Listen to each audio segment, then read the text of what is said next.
this is a period piece in a way, right? Mm. It takes place in 1969, Mm. and I love production design. And as an actor, I'm just wondering what was around you on set that made you really feel like lived in the 60s for this project. Our set design was fantastic. Um, the location scouts found these homes that haven't really changed that much since the 60s. And also, our vehicle wranglers did an amazing job of finding these vehicles from the 60s. Our wardrobe personnel were just so uh, open minded to my interpretation of what Bootsy would wear, and yet completely didactic when it needed to be that way for other characters.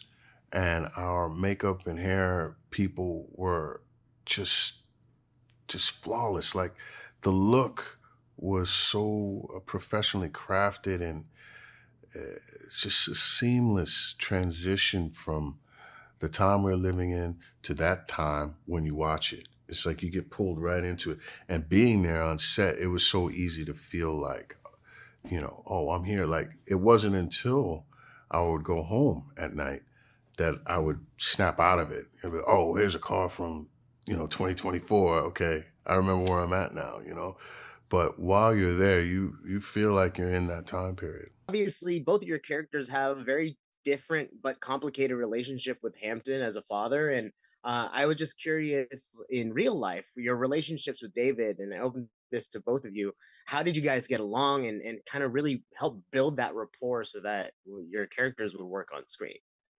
Yeah, man, that guy's a master at his craft, so I think he just elevates everybody else that he's in a scene with. So I think it was just really, I don't know, he made it very easy to work with him, if that makes sense.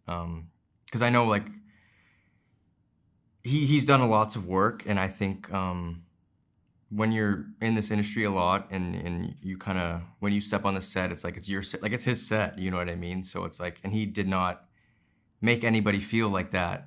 It was everyone's set, even when he was on set. Great leader. Very Very, very great leader.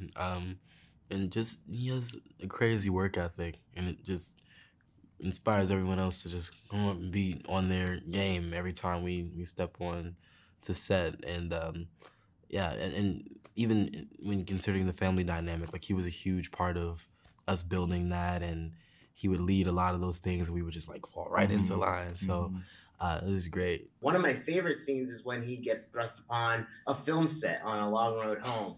And I was just wondering, just because this show has such a surrealist comedy side, did that allow you any freedom to kind of play with that tone? I think that episode was really when I started to understand more of what we were doing. Like, because most of the scenes that we did in the beginning were the family scenes, and so they were fun, but they were grounded in some sort of practicality and like truth, which everything is in the show. But that particular experience of shooting that episode was like the heightened like level of quirkiness and just weirdness that our show is. So that was a fun thing to do, and that was to what you were saying, a point where I was like, okay, I'm gonna let go and just kind of be silly here. And I liked it too because we've only seen up to that point Harrison be this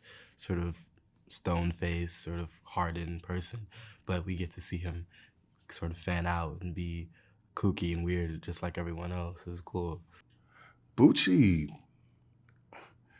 is living life in a slightly different dimension than everybody else. You know what I mean? Maybe a slightly different frequency. If everybody is 528 hertz, let's say, Bootsy's 513 hertz. You know what I mean?